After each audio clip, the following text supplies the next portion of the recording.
Imagine this. You wake up in the morning. At home. You're calm and quiet. Then you step outside, and suddenly your voice changes. Around your friends, you're funnier. Around your boss or teacher, you're more careful. Around strangers, you're polite. Around someone you secretly admire, you become a completely different person. Now here's the strange question. If every situation creates a different version of you, then which one is actually you? Think about it for a second. What if I told you that most people never spend their lives as their real selves? Not because they're lying, not because they're fake, but because they're wearing something so normal that they don't even realize it exists. A mask. A mask they didn't choose consciously. A mask that slowly became their identity. This isn't some motivational idea or internet theory. It's a psychological concept developed by one of history's most influential psychologists, Carl Jung. He called this mask the persona. And here's the disturbing part. The longer you wear the mask, the harder it becomes to remember the face underneath it. Maybe you've smiled when you wanted to cry. Maybe you've said, "I'm fine," when everything inside you was falling apart. Maybe you've acted confident while quietly battling self-doubt. Relatable, isn't it? If that's ever happened to you, then this video isn't about someone else. It's about you. And to make this journey easy to understand, I've divided this video into 8 powerful chapters. Each one will uncover another layer of the invisible mask you've probably been wearing for years. But before we begin, if you're interested in psychology, philosophy, and understanding the hidden patterns of the human mind, make sure to subscribe to the channel and leave a like. It helps this content reach people who genuinely want to understand themselves, not just entertain themselves. I've divided this video into 8 chapters so it's easier to follow. Each chapter reveals one layer of the persona, and by the end, you'll understand why so many people spend their entire lives wearing a mask they mistake for their real identity. Now, let's start with chapter 1, the invisible mask. Imagine you're meeting someone for the very first time. You smile. You choose your words carefully. You avoid saying anything that might make you look awkward.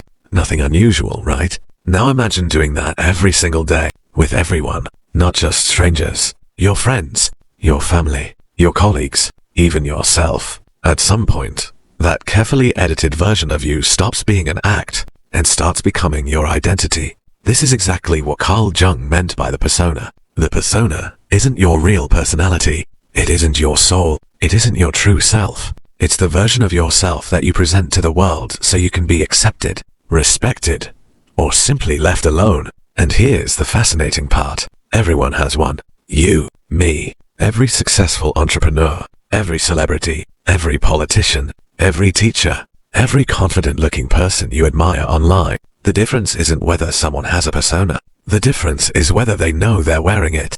Think about social media. How many people post only their happiest moments, the vacations, the achievements, the perfect selfies, the victories? But very few people post their loneliness, insecurity, fear, or sleepless nights. Why? Because we instinctively want others to see a version of us that's easier to admire. And that's exactly how the persona works.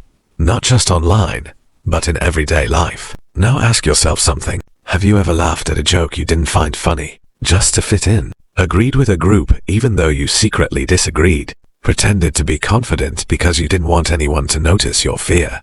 If your answer is yes, congratulations, you've just met your persona. But don't misunderstand Carl Jung here. The persona isn't evil. In fact, we need it. Imagine walking into a job interview and saying every thought that comes into your mind, or meeting someone for the first time without any social filter. Society couldn't function that way. The mask has a purpose. The problem begins when the mask becomes so comfortable that you forget it was ever a mask. And once that happens, you stop asking, "Who am I?" Instead, you start asking, "Who do people want me to be?" That single shift is where thousands of identity crises begin. And this leads us to an even bigger question. If the persona is only a mask, why did your mind create it in the first place? That's exactly what we'll uncover in chapter 2. Why your mind created the persona. So, if the persona isn't your real self, then why would your mind create it at all? The answer is surprisingly simple. Because your brain was never designed to make you authentic first. It was designed to keep you accepted. Think about a small child. A child doesn't enter the world pretending to be anyone. They laugh loudly. They cry without embarrassment. They ask strange questions. They dance for no reason. They're simply themselves. But little by little, something changes. Someone says, "Good boys don't cry. Don't speak so loudly. People will laugh at you. Behave properly." What will everyone think? Notice something? No one is teaching the child who they are. They're teaching the child who they should appear to be. And without realizing it, the child begins collecting masks. One mask for school, another for relatives, another for friends, another for people they want to impress. Years pass, and eventually, the child grows into an adult who has become so skilled at changing masks that they no longer remember what their original face looked like. Maybe you've changed the way you speak just to fit into a group. Maybe you've hidden your real opinions because you didn't want an argument. Maybe you've acted stronger than you actually felt because you were afraid people would see you as weak. We've all done it, because deep inside every human being is one powerful fear, the fear of rejection. Thousands of years ago, being rejected by your tribe could mean death. Your brain still carries that ancient survival system. It quietly whispers, "Fit in. Don't stand out too much. Be the version people will accept." And that's why the persona feels so natural. It doesn't feel like acting. It feels like survival. But here's where the trap begins. The more rewards you receive for wearing the mask, the harder it becomes to take it off. People praise you. They admire you. They expect you to stay the same. So instead of asking, "Is this really me?" you start asking, "How do I keep everyone happy?" And slowly, without even noticing, you begin living a life built around expectations instead of authenticity. This is exactly why Carl Jung warned that the persona is useful, but dangerous, when you mistake it for your identity. Because once you forget who you really are, you can spend decades successfully playing a role, while quietly feeling like a stranger inside your own life. Now the question becomes, how do you know if this is happening to you? In the next chapter, we'll uncover the clear signs that you're living through a persona without even realizing it. Chapter 3. Signs you're living through a persona. Now let's make this personal, because it's easy to hear psychological theory and think, "That's interesting." But Carl Jung didn't want people to simply understand the persona. He wanted them to recognize it inside themselves. So let me ask you a few questions. Do you ever feel like you're constantly adjusting yourself, depending on who's in front of you? With one group, you're loud. With another, you're almost silent. Around some people, you're confident. Around others, you start doubting every word you say. Have you ever rehearsed a message 10 times before sending it, because you were worried about how the other person might judge you? Or maybe you've said yes when every part of you wanted to say no, not because you agreed, but because disappointing people felt more frightening than disappointing yourself. Relatable, isn't it?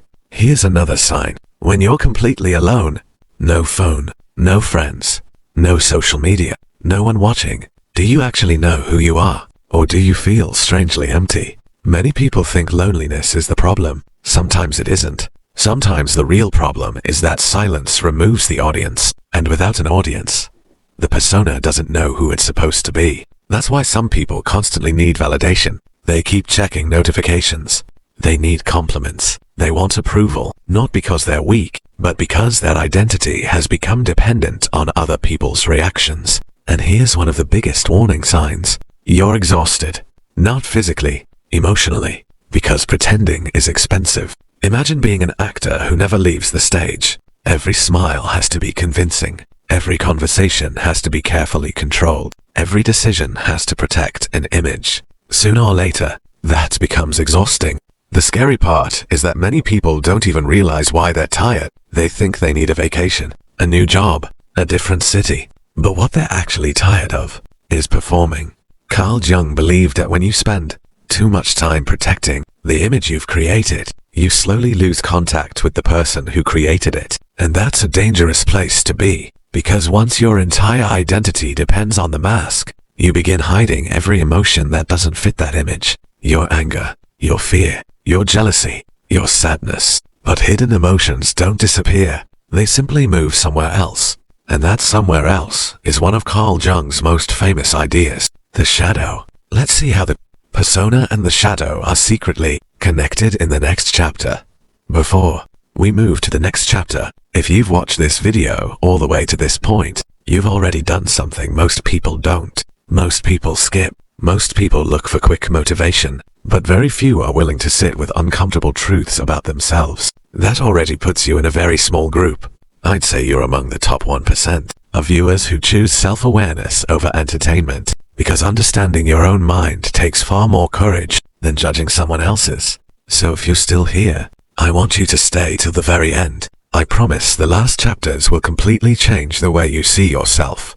Now, let's move to chapter 4, the persona and the shadow, two sides of the same mind. So far, we've discovered that the persona is a mask, but every mask hides something. Think about it. If you spend years pretending to be calm, where does your anger go? If you always act strong, where does your fear go? If you constantly try to be kind, what happens to your jealousy, resentment, or frustration? Do they simply disappear? Carl Jung's answer was no. The mind doesn't erase emotions. It stores them. Every feeling you reject, every part of yourself you believe is unacceptable, every emotion you hide to protect your image, gets pushed into another part of your mind. Jung called this the shadow. This is where the persona becomes dangerous. The stronger the mask becomes, the darker the shadow grows. Imagine trying to hold a beach ball underwater. For a few seconds it's easy, but the longer you push it down, the more pressure builds. Eventually, it explodes back to the surface. Your hidden emotions work exactly the same way. Maybe you've seen someone who seems incredibly polite, until one small argument makes them explode with unbelievable anger, or someone who acts confident all day, yet secretly feels worthless when they're alone. People often say, that behavior came out of nowhere, but it didn't. It had been waiting in the shadow for years. Here's something even more fascinating. The qualities you criticize most in other people are often the qualities you've rejected in yourself. That's why some people become irrationally angry over things that don't even affect them. Their shadow recognizes something before their conscious mind does. The goal isn't to destroy the persona, and it's definitely not to become controlled by the shadow. Carl Jung believed that real maturity begins when you stop running from the parts of yourself you've been hiding, because the moment you accept your shadow, the mask no longer controls you. Instead, you control the mask, and that changes everything. But here's the next question. If wearing a persona for too long is so dangerous, what warning did Carl Jung leave us about people who completely identify with their mask? That's exactly what we'll uncover in chapter 5, Carl Jung's warning.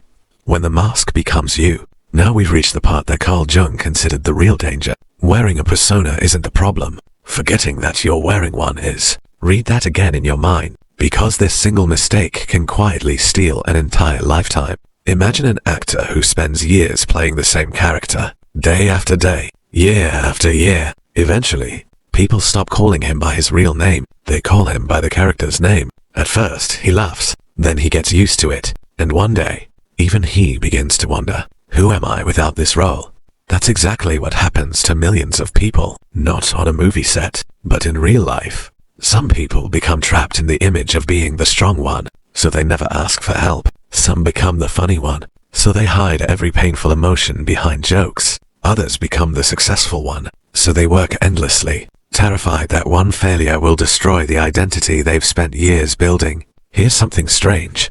Society often rewards the strongest persona. The more perfect you appear, the more people admire you, the more successful you look, the more respect you receive, the more confidently you speak, the more people assume you have everything figured out. But admiration can become a prison, because now you don't just wear the mask, you have to protect it every single day, and that's exhausting. Carl Jung warned that when a person completely identifies with their persona, they slowly lose contact with their authentic self. From the outside, their life may look perfect, good career, good reputation, people respect them, but inside, there's an uncomfortable feeling they can't explain. A quiet voice asking, is this really my life, or just the life everyone expected me to live? And perhaps the saddest part is this: many people never ask that question. They keep performing until the performance becomes their entire identity. Years pass, decades pass, and one day they wake up feeling like a stranger in their own story.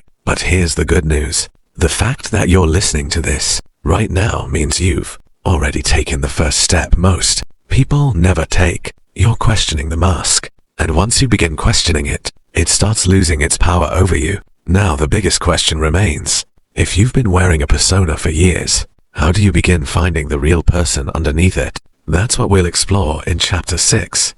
How to find the real you.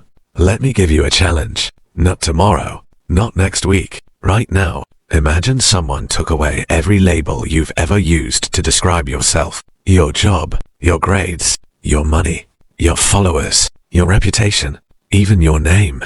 Now answer one question. Who are you? Take a moment, pause the video and answer. Most people can't answer that question, not because they're unintelligent, but because they've spent years introducing themselves through labels instead of identity. And that's exactly where Carl Jung wanted us to begin, not by changing our life overnight, but by becoming curious about ourselves. Here's something psychologists have noticed. Sometimes people leave a high-paying job, move to another city, or even end a long relationship because they believe, a new environment will help me find myself. But after a few months, that same feeling returns. Why? Because you can change your environment, but if you carry the same mask with you, nothing really changes. The persona simply follows you. So how do you begin removing it? Not by throwing the mask away, but by noticing when you put it on. The next time you're talking to someone, pay attention. Did your voice suddenly change? Did you stop yourself from saying what you truly believed? Did you laugh at something you didn't find funny? Did you stay silent because you were afraid of being judged? Those tiny moments matter, because every time you catch yourself wearing the mask, you become a little more conscious than before. And here's a simple experiment I want you to try tonight. Sit alone for just 10 minutes. No music, no phone, no scrolling, no distractions. Just you and your thoughts. At first, it'll feel uncomfortable. Your mind will search for something to escape into. That's normal. But if you stay there, you'll start hearing a voice that's been buried beneath years of noise. Not a voice asking, what do people expect from me? But the quieter one asking, what do I actually want? That voice has always been there. The problem is, the persona has been speaking so loudly that you've forgotten how to hear it. The journey Carl Jung described isn't about becoming someone new. It's about remembering the person you were before you became obsessed with everyone's expectations. And once that begins, something incredible happens. You stop chasing approval because you finally know who you're trying to become. Now we've reached the final chapter, the chapter where everything we've discussed comes together. Chapter 7. The freedom most people never experience. Imagine two people walking into the same room. The first person spends the entire time thinking, do they like me? Did I say something stupid? What are they thinking about me? The second person walks into the same room, but their mind is completely different. He is thinking, how can I enjoy this conversation? What can I learn from these people? How can I be myself? Both people are in the same place, but only one of them is free. The difference isn't confidence. It isn't intelligence. It isn't even experience. It's identity. When you don't know who you are, every opinion becomes a threat. Every criticism feels like an attack. Every rejection feels like proof that you're not enough. But something changes the moment you stop living only for other people's approval. You realize something almost shocking. Not everyone has to like you. In fact, if everyone likes you, there's a good chance you're hiding parts of yourself just to keep everyone comfortable. Think about the people you genuinely respect. They aren't respected because they tried to please everyone. They're respected because they had the courage to remain themselves, even when it was unpopular. Carl Jung believed that becoming your true self doesn't make life easier. It makes life more honest. You'll lose some people. Some won't understand the new version of you. Others may even say, you've changed. And maybe you have. But sometimes changing isn't losing yourself. It's finally finding yourself. The greatest freedom in life isn't having unlimited money or unlimited success. It's waking up one morning and no longer needing permission to be yourself. That's a kind of freedom many people spend their entire lives searching for, without realizing they were standing in its way. And now, there's only one final chapter left. Not about Carl Jung, not about psychology, but about you. Let's bring everything together. Chapter 8. The question only you can answer. We've talked about the persona, the mask you wear, why your mind created it, how it slowly became your identity, and how it quietly pushed parts of yourself into the shadow. But none of this matters unless it changes the way you see yourself after this video ends. So before you leave, I want to ask you one final question. Not a question for the comments, not a question for me, a question for yourself. If nobody could judge you, if nobody could reject you, if nobody expected anything from you, who would you become? Think about that. Because maybe the person you've been searching for your entire life isn't someone you need to create. It's someone you've been hiding. Carl Jung once believed that the greatest privilege of a lifetime is becoming who you truly are. But that journey doesn't begin when the world changes. It begins the moment you become honest with yourself. And here's the truth. You'll probably still wear a persona tomorrow. So will I. So will everyone. The goal was never to destroy the mask. The goal is to make sure you are wearing the mask, instead of the mask wearing you. Because the moment you become conscious of it, you stop living on autopilot. You stop making decisions just to impress people. You stop measuring your worth by someone else's approval. And that's where real freedom begins. So, if this video made you pause, if it made you question even one part of your identity, then it has already done its job. Now I want to hear from you. What's one mask you've realized you've been wearing for years? Write just one word or one sentence in the comments. Sometimes admitting the mask is the first step toward taking it off. If you enjoyed this journey into psychology and philosophy, don't forget to subscribe, because this is only the beginning. Our next video explores another one of the most powerful ideas.